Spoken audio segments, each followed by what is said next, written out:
Saudações alvinegras, pessoal, esse é mais um vídeo dos meninos de fora da vila. Eu sou o Danilo Rattori e amanhã tem jogo de novo. Na verdade eu tô gravando aqui já é um pouco mais tarde, então imagino que você assistirá esse vídeo já no dia do jogo do Santos, que é hoje, sábado, 6h30 da tarde do horário de Brasília, contra a Ferroviária. Um adversário que é sempre complicado também, o Santos não tem tido vida fácil com ninguém. Mesmo naquele 2019 do Sampaoli, o Santos sofreu bastante para ganhar da Ferroviária.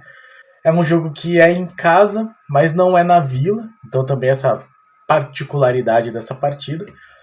Então vamos falar aí dessa escalação e desse Santos que vem muito pressionado pelos resultados recentes e principalmente pelo futebol ruim que vem apresentando. São 3 jogos já sem vitória, uma derrota contra o Guarani jogando muito mal, um empate contra o São Bernardo arranjando um gol milagrosamente no último minuto, e outro empate contra o Água Santa, que era o time com a pior defesa, continua sendo o time com a pior defesa, mas que segurou o Santos aí nessa última partida. E não só isso, né? Também jogou bem, teve mais chances, e um Santos que na sua única vitória, que foi contra o Mirassol, não conseguiu mostrar ainda aquele futebol esperado para essa temporada. Então, todos os indicativos de que teremos muito sofrimento nessa temporada. Falaremos então de Santos e Ferroviária, jogo no Canindé, 6h30 da tarde do horário de Brasília, neste sábado. Antes, peço sempre, se inscreve aí no canal, se você não for inscrito, deixa o like, compartilha. E comente aí seu palpite para esse jogo, sua expectativa, seu desespero também, nenhum problema aqui. Desabafe aqui nos comentários do vídeo. Então o Santos que, por decisão própria, né? O Santos que resolveu levar mais partidas para São Paulo, para a capital, com a ausência do Pacaembu. Já tinha feito esse trato com a Portuguesa para ter algumas reformas, até auxiliar nas reformas e jogar mais partidas no Canindé, até para pensar já na construção da nova Arena do Santos. Então o Peixe teve um intervalo muito curto entre as partidas, jogou no domingo de noite, depois já jogou na quarta-feira, já joga no sábado de novo. O Odair falou nas últimas entrevistas sobre como tem sido difícil arrumar o time nesse período que tem muitos jogos, então não tem tempo para treinamento. Ele até já tinha comentado que para esse jogo contra a Ferroviária também não ia ter tempo para fazer um treinamento tático, era mais recuperação. E um treino no Canindé que foi feito hoje no final da tarde, mais para reconhecimento do gramado. Então ele falou sobre algumas jogadas de bola parada, para saber mais ou menos como que tá o gramado do Canindé. E nesse treino meio que tá definido o time e com algumas alterações relacionadas com algumas notícias que aconteceram nesses últimos dias, nessas últimas horas do Santos Futebol Clube. Então, a possível escalação que é dada aqui no UOL, e a que eu vou tomar como base, é João Paulo de titular, claro. A dúvida seria Natan ou João Lucas. Natan aparecendo mais provável aí, foi o titular na última partida. Messias e Eduardo Bauerman, então o Maicon segue fora, possivelmente pela questão da lesão. E o Lucas Pires segue como titular. No meio de campo, a possibilidade é Sandri, Dodi e Carabarral, porque o Rodrigo Fernandes aparentemente sentiu uma lesão muscular e não joga essa partida. Então o Rodrigo Fernandes, que conseguiu aí fazer um jogo sem tomar cartão amarelo, já vai ficar de fora de novo. E aí vamos ter o meio de campo com Sandri, Dodi e Carabarral. Até é interessante no sentido de talvez esses dois volantes conseguirem eventualmente levar a bola em direção ao Carabarral, e o Carabarral talvez recuar um pouco para fazer essa articulação no meio. Isso aqui, é claro, no plano das ideias, né? Não estou muito otimista que isso vai acontecer, mas na teoria isso poderia funcionar. E o ataque, Mendonça, Soteldo e Marcos Leonardo. E aí o Ângelo surge como uma dúvida, assim, digamos, e eu vou abrir aqui o que o GE fala. E segundo o GE, o Ângelo deve ser escolhido para perder a vaga no ataque, até pela questão dele estar em baixa. E o Lucas Mussetti ressalta, no UOL, ressalta a questão dele estar em negociação com o Nottingham Forest.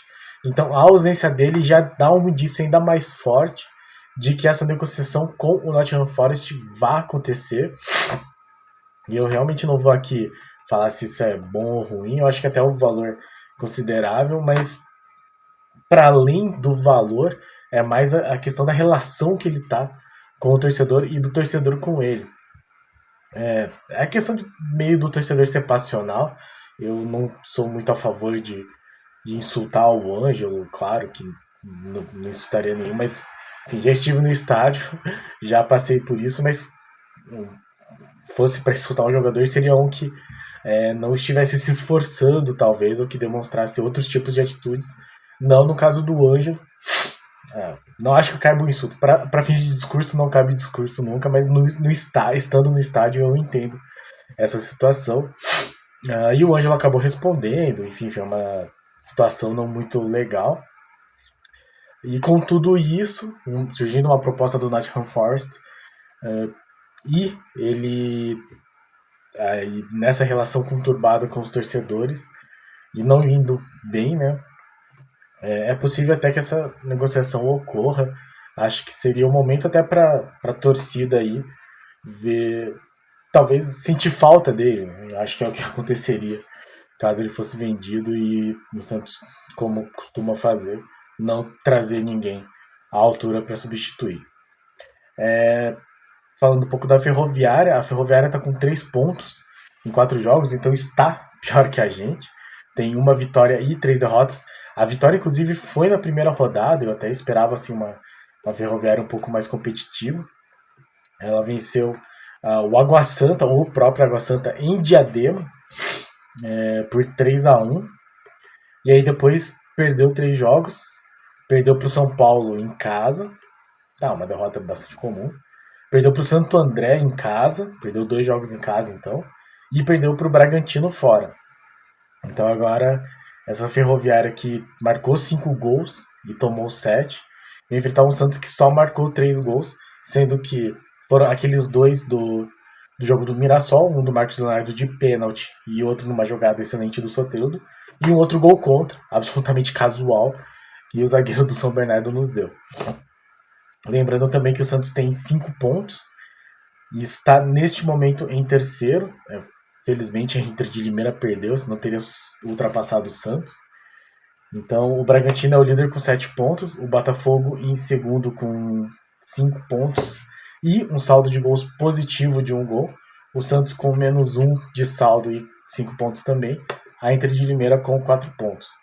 Então esse é o time que acaba indo para campo aí no Canindé.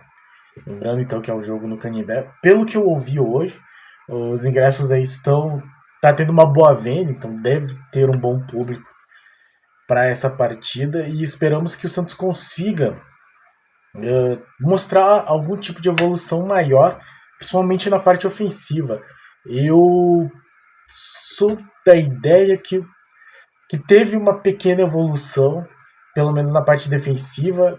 Como eu falei no vídeo pós-jogo, eu não sei se isso é mais mérito do Santos ou demérito do Água Santa, mas pelo menos o Santos não se preocupou tanto na questão defensiva, não tomou tantos chutes, tomou muitas finalizações, mas o João Paulo não teve que trabalhar tanto assim.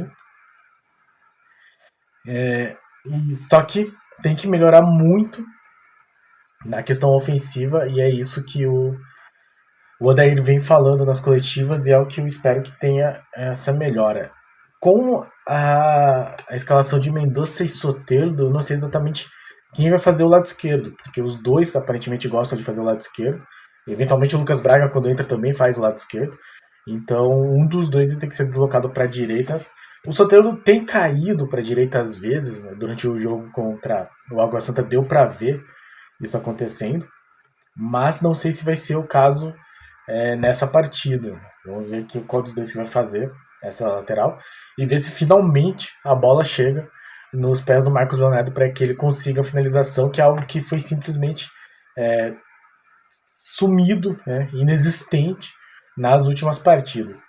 Então essa expectativa com relação ao Santos nesse jogo, que acaba se tornando muito, muito importante. A gente falou aqui algumas vezes, né? Mas a tabela do Santos depois desse jogo da Ferroviária é muito complicada. Jogos fora que são difíceis, jogos em casa que são difíceis, clássicos. Então, para o Santos não ter o meu sonho, assim, nesse momento é que o Santos não passe pelo sufoco, pelo sofrimento, pela luta contra o rebaixamento que foi nas últimas 2 partidas. Mas agora eu já estou num nível assim que o Santos pelo menos precisa chegar nas últimas rodadas em uma condição razoável de conseguir se salvar. A gente lembra que nos 2 últimos campeonatos paulistas o Santos chegou pelo menos podendo decidir em casa e precisando só vencer em casa um adversário que não vinha tão bem. Em 2020 foi o Água Santa. Não, 2021 foi o Água Santa. Em 2022 foi o 2021 foi o São Bento, em 2022 foi o Água Santa. Dessa vez o Santos vai decidir fora de casa contra o Ituano, um adversário que normalmente é complicado também. E antes, a sequência é difícil, né? A gente lembra que o penúltimo jogo do Santos é contra o Corinthians em casa, mas o antepenúltimo é contra a Portuguesa fora. O anterior é contra o Santo André, se não estou enganado. O anterior é contra o São Paulo, então a sequência é bastante complicada. E depois da Ferroviária já vem o Palmeiras fora de casa, muitos jogos difíceis, e o Santos que já perdeu 2 pontos contra o Água Santa, ou perdeu a oportunidade de ganhar 2 pontos contra o Água Santa, precisa desses pontos contra a Ferroviária para se recuperar no campeonato e ter algum tipo de pontuação para conseguir encarar esses últimos 7 jogos que serão bastante difíceis. Lembrando que o Paulista, a primeira fase é só 12 jogos, então ter 5 pontos nos primeiros 4 jogos é muito pouco, já que era a parte fácil da tabela, né? Mirassol, Guarani, São Bernardo e Água Santa em casa. Então o Santos realmente num desempenho muito ruim e o que mais preocupa, né, um futebol muito ruim. Vamos ver se para este jogo de hoje, no caso, contra a Ferroviária, o Santos consegue aí melhorar o futebol de modo a dar algum tipo de esperança para que nessa semana que o Odair Hellmann vai ter de trabalho, ele consiga estruturar minimamente a equipe para encarar esse Palmeiras e quem sabe conseguir um ponto pelo menos. Certo, pessoal? Então, 6h30, horário de Brasília, transmissão na HBO Max e nos canais do TNT, o TNT Esportes, o TNT da TV a cabo mesmo. Jogo no Canindé, que pelo menos é fácil de chegar para o pessoal de São Paulo, eu espero realmente um público bom, até é fácil de ir pela questão do metrô. E no mais que o Santos consiga aí melhorar esse desempenho e principalmente consiga o resultado que nós precisamos muito dessa vitória. Obrigado a todos que assistiram ao nosso vídeo, obrigado a todos que acompanham o nosso canal, obrigado a todos os nossos inscritos, estamos com 963 inscritos. Muito obrigado a todos e a cada um de vocês. E se você não é inscrito, se inscreve aí no canal, deixe seu like, compartilhe e comente o que é que você acha que vai acontecer nessa partida, o que é que você acha da saída do Ângelo, o que é que você acha da ausência do Rodrigo Fernandes, se ele vai fazer muita diferença, no caso a ausência dele. E no mais, pra cima deles, abraço.